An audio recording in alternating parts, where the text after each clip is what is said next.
개미 집단을 살펴보면 이제 꿀단지 개미라고 불리는 그 개미 역할을 맡은 개미가 있습니다. 먹이가 부족한 사막이나 건조한 곳에서 이런 꿀단지 개미가 발견이 되는데요. 이 개미는 자기 배가 터질 만큼 꿀을 먹습니다. 그런데 그 꿀을 먹는 것이 자기의 배를 채우기 위해서 먹는 것이 아니에요.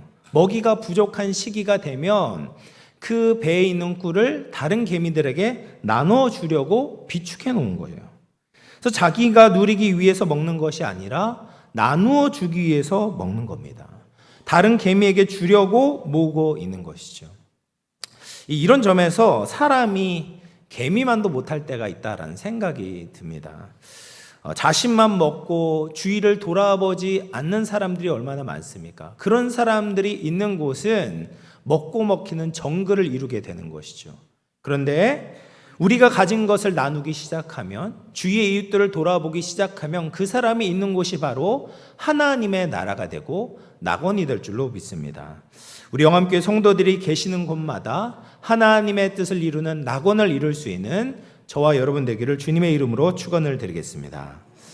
오늘 말씀을 보면 황량한 곳에서 꽃을 피우고 낙원을 이루어가는 아브라함의 모습을 볼 수가 있어요. 창세기 20장에서 등장했던 그랄 왕 아비멜렉과 그 군대 장관 비골이 아브라함을 찾아오는데요. 아브라함에게 뭐라고 이야기를 하냐? 22절 말씀 읽어보겠습니다. 시작. 아브라함에게 말하여 이르되 내가 무슨 일을 하든지 하나님이 너와 함께 계시도다. 네가 무슨 일을 하든지 하나님이 너와 함께 계시도다. 여러분, 이것만큼 듣기 좋은 말이 어디에 있을까요? 여러분, 이런 축복을 누릴 수 있기를 주님의 이름으로 축원드립니다. 아비멜렉은요, 하나님을 믿는 사람이 아니었거든요. 그런데 아브라함의 모든 일을 볼 때마다 하나님이 그와 함께 하심을 인정하지 않을 수가 없었어요. 그럼 왜 이런 생각을 가지게 됐을까? 세 가지 면에서 아비멜렉은 그런 결론에 이르게 됐을 것입니다. 먼저는 창세기 20장에 있었던 사건이 하나님이 아브라함과 함께 있다는 것을 인정하게 만들었어요. 20장에 어떤 사건이 있었습니까? 아브라함이 자신의 아내 사라를 또 누이라고 속였죠. 그래서 아비멜렉이 사라를 자기 궁으로 데리고 갔는데 병에 걸려서 사라를 가까이 할 수가 없었어요. 게다가 이 아비멜렉 궁 안에 있는 모든 여자의 태문이 막히게 되는 겁니다. 그래서 이제 고민을 하는데 하나님께서 그의 꿈에 나타나셔서 이 사라가 아브라함의 아내라는 것을 알려주시는 거예요. 그것을 듣자마자 아비멜렉이 은과 함께 사라를 아브라함에게 돌려보내는 거죠. 그리고 아브라함은 아비멜렉을 위해서 기도를 했고 아비멜렉과 그 집안에 걸렸던 모든 질병이 낫게 되었습니다. 이 사건을 통해서 아비멜렉은 하나님께서 아브라함과 함께 계신다는 것을 처음으로 알게 되었어요. 뿐만 아니라 두 번째로는 아브라함과 사라가 아들을 낳았다는 소식을 듣고 하나님이 아브라함과 함께하고 있구나를 알게 되었을 것입니다. 아브라함은 지금 아비멜렉이 통치하는 땅에서 살고 있었거든요. 그러니까 아브라함의 일거수일투족에 대한 소식이 다 아비멜렉 귀에 들어가게 된 거예요. 그런데 100세가 된 아브라함, 90세가 된 사라가 아들을 낳았다는 소식이 들리는 겁니다. 이것은 뭐 전문적인 의학 지식이 없더라도 불가능한, 아이를 낳는 것이 불가능한 사람이 아이를 낳았다. 이건 기적이다라는 것을 알고 있었던 거죠. 그리고 아비멜렉은 자신의 집의 태를 막으시기도 하고 여시기도 하는 하나님을 이미 경험했잖아요. 그러니까 이 아브라함 가정에 태어난 아들은 그냥 태어난 것이 아니라 하나님이 보내주신 선물이구나를 알고 있는 거죠. 마지막 세 번째로는 아브라함이 살고 있는 부엘세바에서 우물이 나오게 되었다라는 소식을 들은 거예요. 이 부엘세바라는 지형적인 특성을 보면 그곳은 물이 풍부한 곳이 아니었습니다. 부엘세바에서 조금만 더 내려오면 네게부 사막이 펼쳐지고 있어요. 사막에 가장 붙어 있는 곳이 이제 부엘세바예요. 사막과 가까우니까 그것도 얼마나 척박한 땅이겠습니까? 광야였어요. 근데 광야에서 가장 중요한 것은 물이거든요. 근데 물이 없는 곳에 새롭게 물을 발견한다는 것은 기적과 같은 일입니다. 여러분, 지금도 아프리카 같은 지역에서는 스스로 물을 파지 못해요. 여러분, 아무 곳이나 깊게 판다고 물이 나오지 않죠. 물이 지나가는 길을 알아야 돼요. 그것을 측정할 수 있는 기술이 있어야 됩니다. 뿐만 아니라 그 물이 지나간다는 것을 알아도 보통 100m 이상 깊게 파야지만이 그 우물을 얻을 수 있다고 해요. 그러니까 아프리카에서는 우물을 팔 돈도 없고 기술력도 없기 때문에 아프리카의 많은 어린이들이 지금도 깨끗한 물을 마시기 어렵다고 합니다. 지금도 이렇게 물 없는 곳에서 물을 얻는 것이 어려운데 고대에는 얼마나 어려웠겠습니까? 광야에서 우물을 판다? 이것은 기적이었던 것이죠. 그런데 아브라함이 그 우물을 팠다라는 소식을 듣게 된 겁니다. 우물을 나오니까 이제 거기는 광야가 아니라 사람이 살 수 있는 곳이 된 거예요. 생명이 넘치는 곳으로 바뀌게 된 겁니다. 이것은 아브라함의 힘이 아니라 하나님이 아브라함에게 축복을 주셨기 때문에 생기게 된 선물이다라는 것을 아비멜렉은 알고 있었던 거예요. 그래서 이 아비멜렉은 아브라함의 모든 일에 하나님이 함께 하신다는 것을 깨닫게 되었고 아브라함을 찾아온 거예요. 아브라함과 척을 지면 안 되겠다. 적이 되면 안 되겠구나. 차라리 아브라함과 동맹을 맺는 것이 우리나라에 유리하겠다라는 판단이 서게 된 겁니다. 그래서 23절 말씀을 보시면 이렇게 이야기를 합니다. 너는 나와 내 아들과 내 손자에게 거짓되이 행하지 않기를 맹세하라 라고 이야기를 해요. 그러니까 자손 대대로 우리에게 좀 선하게 대해달라, 우리를 공격하지 말아달라, 해를 끼치거나 다투지 말자라는 상호 불가침 조약을 맺고 있는 거예요. 그러자 아브라함은 그 이야기를 듣고 순순히 맹세를 하겠다라고 대답을 하고 있습니다. 여러분, 이 모습을 보면 아비멜렉은 왕임에도 불구하고 지금 주도권을 아브라함에게 넘겨주는 듯한 모습을 보입니다. 물론 겉으로 보면 아비멜렉과 군대 장관 비골이 동행을 하면서 굉장히 강압적으로 맹세를 맺으라고 하지만 사실 그 내용을 들여다보면 이 아비멜렉이 낮은 자세로 우리에게 좀 선대해달라, 우리를 좀 잘 봐달라라고 부탁하는 식으로 이야기를 하고 있는 거죠. 여러분, 우리는 그리스도인으로서 세상에 영향력을 미쳐야 되잖아요. 그럼 어떻게 영향을 미칠 수 있을까요? 많은 사람들은 더 성공하면, 더 높은 자리에 오르면, 더 많은 것을 가지면 세상 사람들이 우리가 섬기는 하나님을 궁금해할 거라고 생각합니다.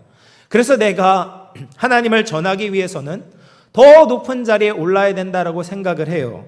근데 정말 그럴까요? 우리가 더 많이 가지지 못해서 세상에 하나님을 알려주지 못할까요?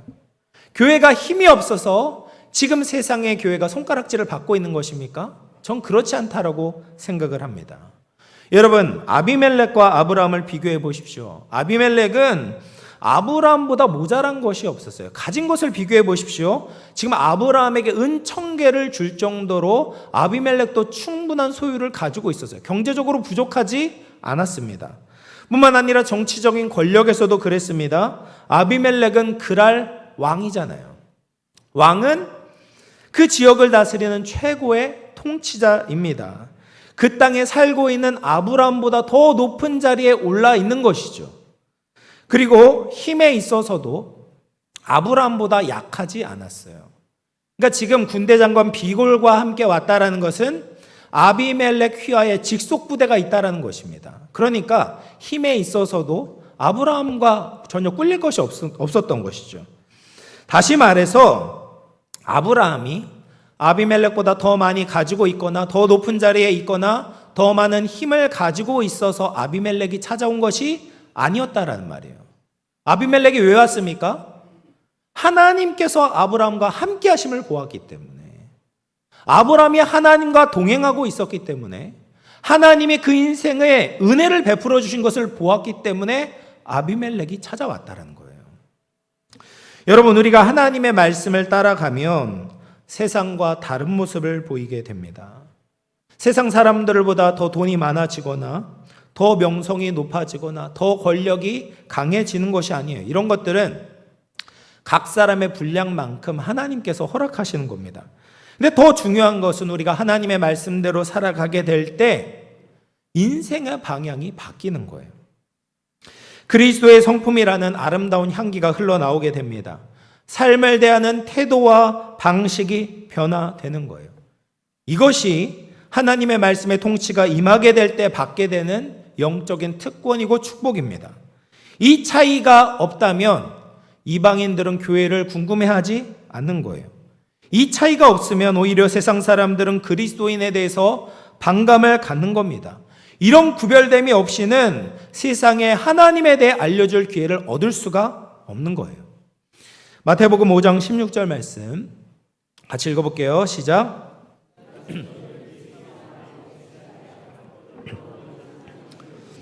하늘에 계신 너희 아버지께 영광을 돌리게 하라. 예수님은 우리의 빛이 어두운 세상을 비춰야 된다라고 말씀하십니다. 근데 이 빛이 어디에서 나올까요? 우리의 성공에서, 우리의 돈에서, 우리의 권력에서 나오는 것이 아니다라는 겁니다. 예수님과 동행하면, 예수님의 말씀대로 순종하면 흘러나오는 행실에 비친 것이죠. 예수님과 같이 온유하고 겸손하게 살아갈 때 세상에서 발견할 수 없는 하나님의 거룩한 빛을 비추게 되는 것입니다. 우리가 그렇게 살아갈 때 아비멜렉의 고백을 들을 수 있는 거죠. 야, 하나님이 정말 너와 함께 하시는구나. 하나님을 믿는 내 삶이 정말 무언가 다른 것이 있구나. 나도 그 안에서 너처럼 축복을 맛보고 싶다라는 소원을 가지게 되는 것입니다. 사랑하는 성도 여러분, 하나님이 우리와 함께 하시고 또 우리가 하나님의 뜻대로 살아감으로 세상에 선한 파장을 일으킬 수 있기를 바랍니다. 우리가 하나님께 붙들려 살아갈 때 세상에 하나님의 살아계심을 전할 수 있습니다. 하나님이 우리에게 베푸신 은혜를 그대로 투영하게 되면 세상이 하나님에 대한 기대를 가지게 될 것입니다. 아브라함처럼 하나님과 동행함으로 주의 빛을 세상에 비추는 저와 여러분 될 수 있기를 주님의 이름으로 축원을 드리겠습니다. 다음을 보면 하나님의 약속을 굳게 붙들은 아브라함의 모습을 볼 수가 있습니다. 지금까지 아브라함을 보면 이 원주민과의 대화에 있어서 굉장히 소극적인 모습을 보입니다. 나그네의 입장에 있었기 때문에 자신의 권리를 주장하는 데 있어서 조금 이제 미온적인 태도를 보여요. 저도 이제 미국에서 생활을 할 때 될 수 있으면 이제 컴플레인을 하지 않았어요. 불평을 하지 않았어요. 예를 들면 제가 햄버거를 주문하는데 보통 이제 토핑을 고를 수가 있거든요. 그럼 제가 원하는 토핑대로 나오지 않아도 그냥 꾹 참고 먹는 겁니다. 왜냐면 이 컴플레인 하려면 영어를 해야 되잖아요. 일단 거기에서 부담스럽습니다. 그리고 이 컴플레인을 제대로 알아들을까? 그리고 내 편이 별로 없잖아요. 동양인 편이 별로 없기 때문에 아 그래 뭐 이렇게 한번 먹어보지 하면서 그냥 넘어갈 때가 많은 거예요. 근데 아브라함이 그랬던 거죠. 주위에는 아브라함 친족이 없습니다. 다 팔레스타인 원주민밖에 없어요. 그러니까 아브라함에게 있어서 참는 것은 굉장히 익숙해 일상적인 일이었을 거예요. 웬만하면 손해를 보는 거죠. 아 하나님께서 알아주시겠지, 하나님 갚아주시겠지 하면서 넘어가는 일이 많았을 겁니다. 그런데 이번 아비멜렉과의 대화에서는 아브라함이 굉장히 적극적인 모습을 보이는 거예요. 25절 말씀 읽어볼게요. 시작. 아브라함이 아비멜렉을 책망하며. 지금 아비멜렉의 종들이 아브라함의 우물을 빼앗은 일에 대해서 감히 왕을 책망하고 있어요. 가축을 먹이는 종들 사이에서는 이 다툼이 자주 일어나곤 했습니다. 아비멜렉의 종들이 아브라함이 판 우물을 자신들의 우물이라고 주장을 했던 거예요. 그럴 만한 일리가 있어요. 왜냐하면 그 지역은 아비멜렉의 관할 하에 있거든요. 아비멜렉의 소유는 아니지만 아비멜렉의 다스림 하에 있었기 때문에 아무리 광야에서 우물이 났다고 해도 그것을 아비멜렉 거라고 주장할 수도 있었겠죠. 그럼에도 하나님의 은혜로 우물을 파낸 사람은 분명히 아브라함이 맞습니다. 그리고 아비멜렉이 아브라함에게 자신의 땅에 거주할 것을 허락을 했죠. 그러니까 아비멜렉과 아브라함 간에 이 상호 불가침 조약을 맺기 전에 이 문제에 대해서 확실히 짚고 넘어가야만 했던 겁니다. 그래서 이 아브라함이 그 책망을 듣자마자 뭐라고 대답하냐면 어떤 종이 그랬는지 나는 몰랐고 네가 지금에서야 말하니까 내가 이 사실을 알게 되었다라고 대답을 합니다. 자, 아브라함이 양과 소를 가져다가 아비멜렉에게 주고 언약을 맺어요. 그런데 따로 양 7마리를 떼어 놓는 겁니다. 그래서 아비멜렉이 물어보는 거죠. 야, 저 양 7마리는 왜 따로 떼어놨니? 라고 물어보니까 아브라함이 이야기를 하는 거예요. 이 양 7마리를 받고 이 우물은 내 소유라는 것을 좀 인정해 주십시오.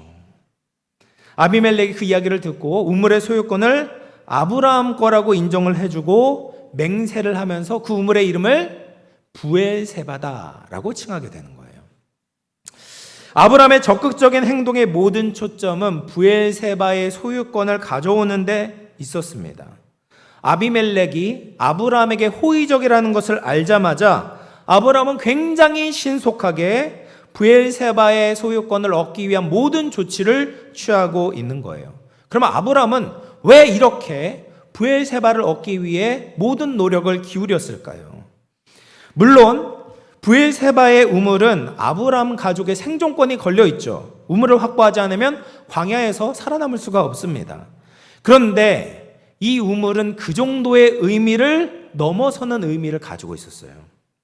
여러분, 지금 아브라함에게 이삭이 태어났잖아요. 21장에서 이삭이 태어났죠. 이삭이 태어나면서 하나님께서 아브라함에게 약속하신 약속이 드디어 성취가 되었어요.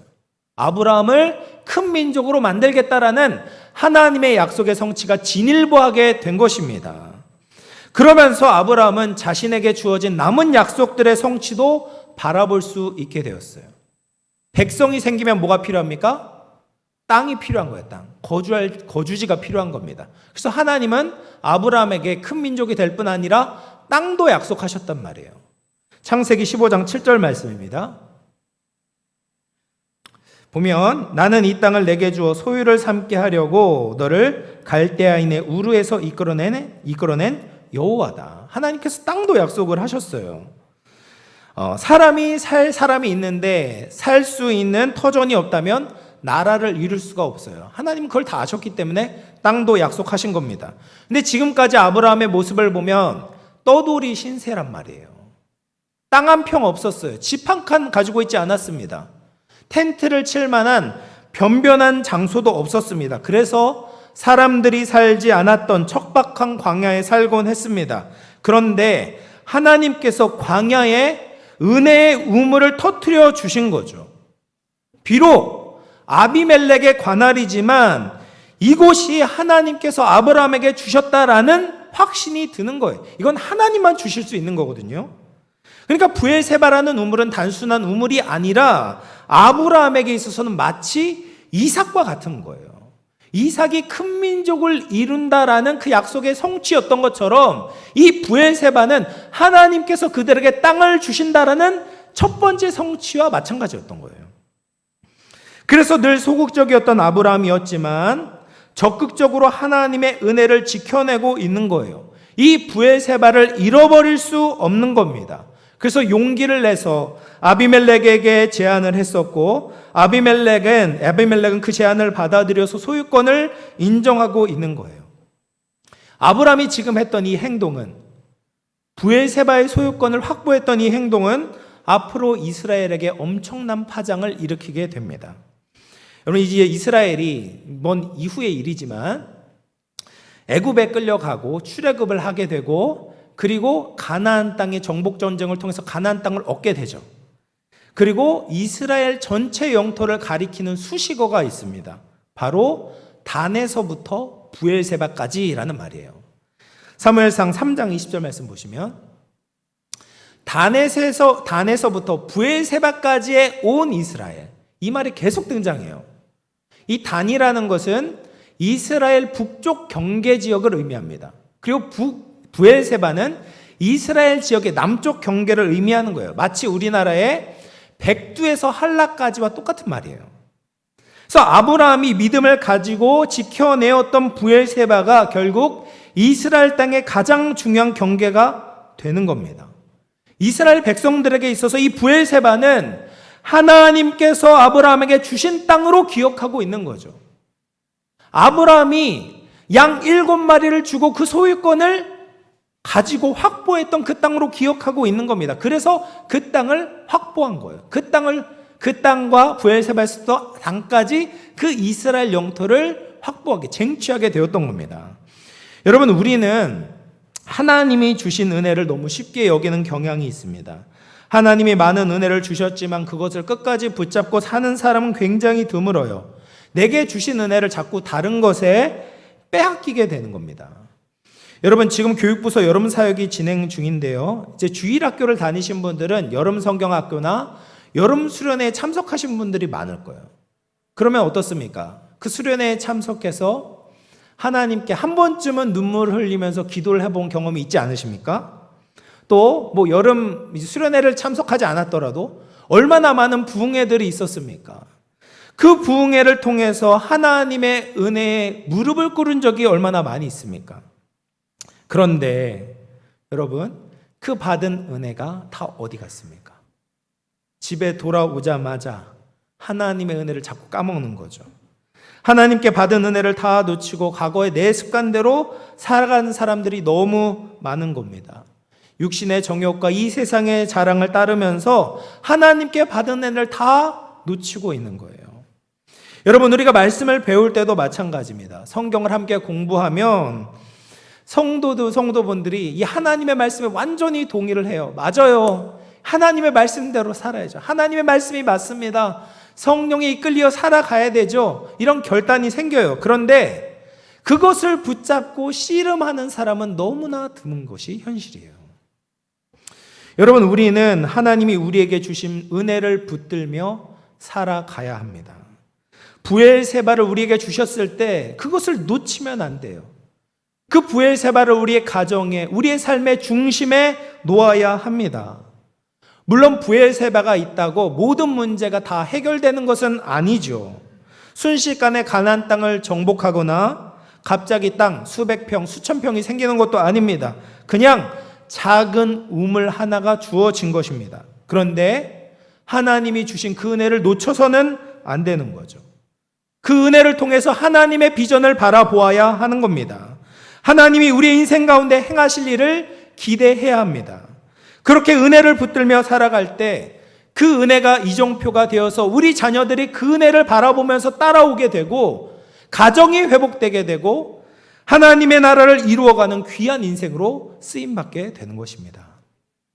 사랑하는 성도 여러분, 하나님의 은혜를 붙잡고 사시기를 축복합니다. 하나님이 주신 브엘세바를 중심에 두면 우리는 항상 은혜의 샘물을 마실 수 있습니다. 브엘세바를 놓치지 않을 때 우리를 향한 하나님의 놀라운 역사를 확인할 수 있습니다.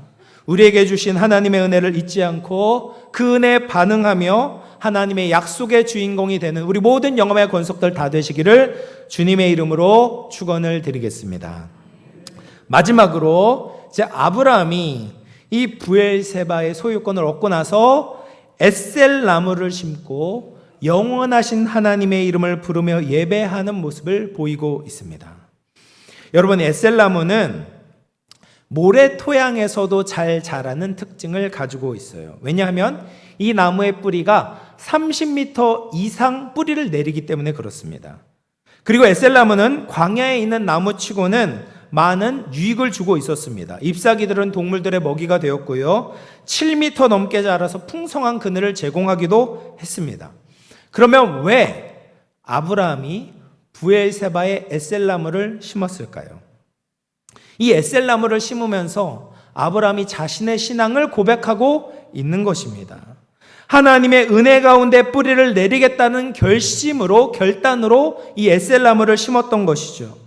아브라함은 지금 나그네 삶을 살고 있잖아요. 지금이라도 아비멜렉이 이 땅에서 나가라고 하면 다른 곳으로 이동해야만 했습니다.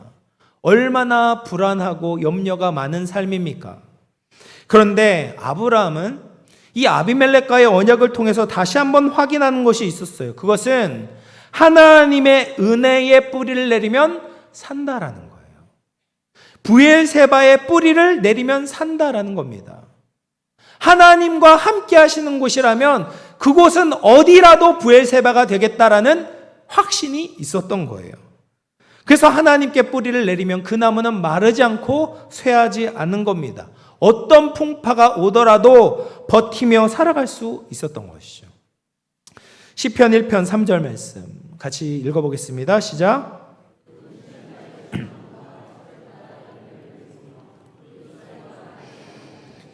그가 하는 모든 일이 다 형통하리로다. 여러분, 성도들은 시냇가에 심은 나무와 같은 거예요. 에셀나무와 같은 겁니다. 우리의 뿌리가 하나님께 닿아 있는 거죠. 영원하신 하나님을 늘 예배하는 겁니다. 그러면 광야와 같은 세상에서도 열매를 맺고 모든 일이 형통하게 되는 것입니다. 또 한 가지 아브라함이 에셀나무를 심은 이유가 있었습니다. 그것은 이웃들을 섬기기 위해서였어요. 광야에서 잘 자라는 두 종류의 나무가 있습니다. 하나는 로뎀나무이고 하나는 에셀나무였어요. 로뎀나무는 이제 엘리야가 이제 쉬었던, 엘리야가 광야에서 헤매다가 쉬었던 나무로 굉장히 유명해졌지만 사실 로뎀나무는 굉장히 볼품없는 나무였어요. 그래서 로뎀나무를 보여주시면 그림을 보여주시면 비교를 하면 많은 사람들에게 그늘을 제공할 수가 없었어요. 겨우 왼쪽에 보시면 그냥 한 사람 쉴 수 있는 작은 나무에 불과했습니다. 그런데 에셀나무는 다른 거죠. 광야에서 자라는 나무 중에 큰 그늘을 제공할 수 있는 나무였습니다. 그래서 아브라함이 에셀나무를 심은 이유는 자신이 누리고 있는 이 평화와 기쁨을 다른 사람에게 전해주기를 원했기 때문이었습니다. 아브라함은 이 우물의 소유권을 가지고 왔긴 했지만 이것이 사실 자기 것이 아니라 하나님의 것이라는 것을 알고 있었기 때문에 자기만 위해서 사용하지 않았던 거예요.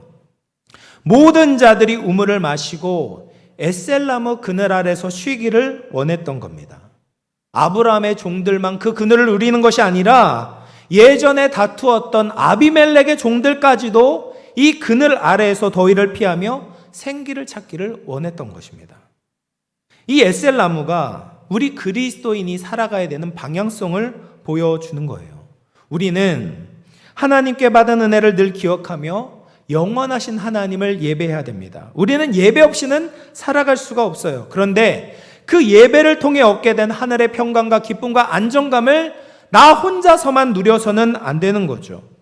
끊임없이 솟아나는 그 하늘의 생명수를 이웃과 함께 누리며 하나님을 함께 기뻐해야 하는 것입니다. 우리는 에셀나무와 같이 하나님의 은혜를 알려주는 사람들, 이 세상에 하늘의 복을 전하는 자들이 되어야 하는 것입니다. 지난주 중에 국민일보에서 한 교회에 대한 기사를 읽게 되었어요. 전라도 광주에 있는 빛골 광염교회에 대한 기사였습니다. 2017년에 한 사건이 있었는데 폐지를 줍는 70대 할머니가 열사병으로 숨졌다라는 사건이 있었고 기사가 있었던 거예요. 근데 그 기사를 보고 교회에서는 광염 휴갑이라는 사역을 2017년부터 지속해오고 있다는 겁니다. 목회자와 교인들이 현금과 편지를 담은 봉투를 들고 동네를 돌아다니는 겁니다. 그래서 휴가도 없이 생계를 위해서 무더위에도 폐지를 수고하시는 분들을 위해서 소정의 휴가비와 편지를 전달을 하고 있는 겁니다. 올해도 약 100분의 노인분들께 전달을 했다고 합니다. 적은 액수지만 몸이 아프시거나 날이 안 좋을 때는 좀 쉬실 수 있도록 이 사역을 계속해서 이어오고 있다라고 그 기사에서 전했습니다. 저는 이 기사를 보면서 우리 교회 근처의 이웃들이 생각이 났습니다. 더운 여름에 고생하시는 분들에게도 우리 교회가 그늘이 되어주면 좋겠다라는 생각이 든 거예요. 예수님 말씀하셨잖아요. 수고하고 무거운 짐진 자들아 다 내게로 오라. 내가 너희를 쉬게 하리라. 우리가 하나님을 예배함으로 은혜를 입었다면 우리의 섬김으로 다른 이들을 쉬게 하는 것이 교회와 성도가 감당해야 되는 책임과 의무가 아닐까 생각이 들었습니다. 여러분, 이 더운 여름에 나 혼자만 하나님의 은혜 속에 시원하게 살아가는 것이 아니라 하나님께 받은 은혜로 또 다른 사람에게 그늘을 제공하며 삶으로 영원하신 하나님을 예배할 수 있는 저와 여러분 될 수 있기를 주님의 이름으로 축원을 드리겠습니다. 이제 말씀을 마무리하겠습니다. 아브라함은 하나님과 동행하는 삶을 살면서 아비멜렉에게 하나님의 살아계심을 전하게 되었습니다.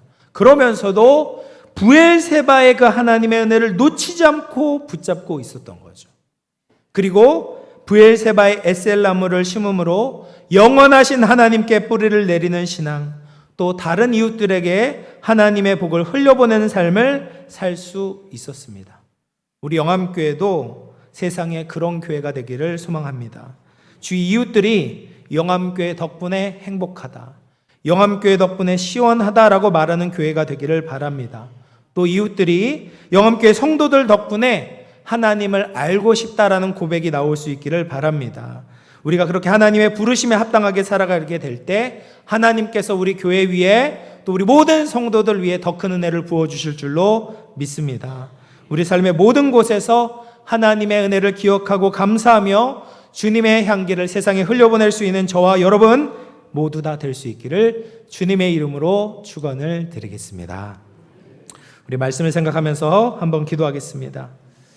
하나님, 아브라함과 함께 하셨던 것처럼 저와도 항상 함께 해주시고 제 삶 속에서 하나님의 임재를 느끼게 하여 주시옵소서.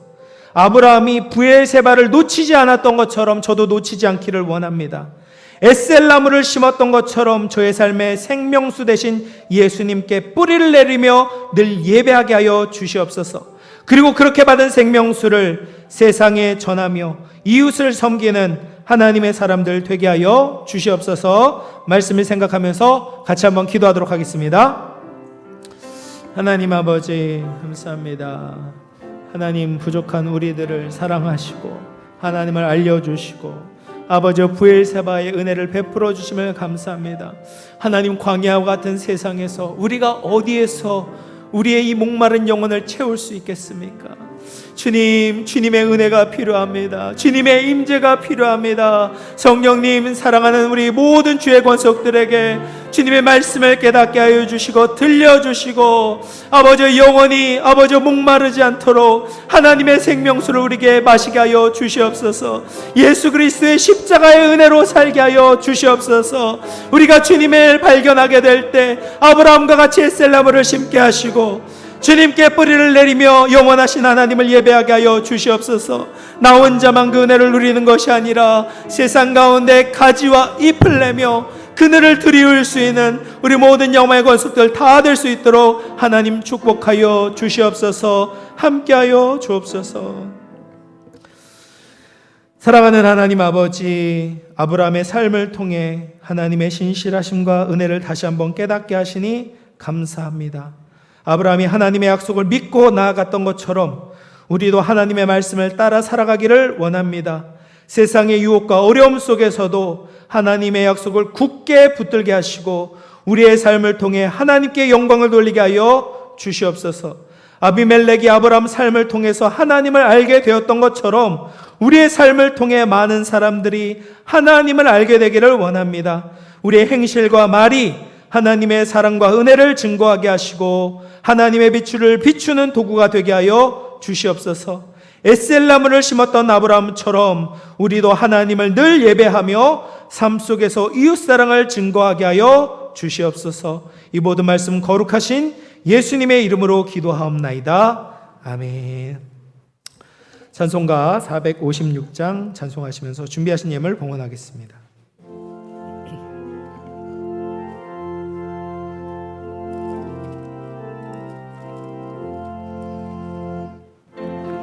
세상에서 실패하거든 그 손못자국 만져라.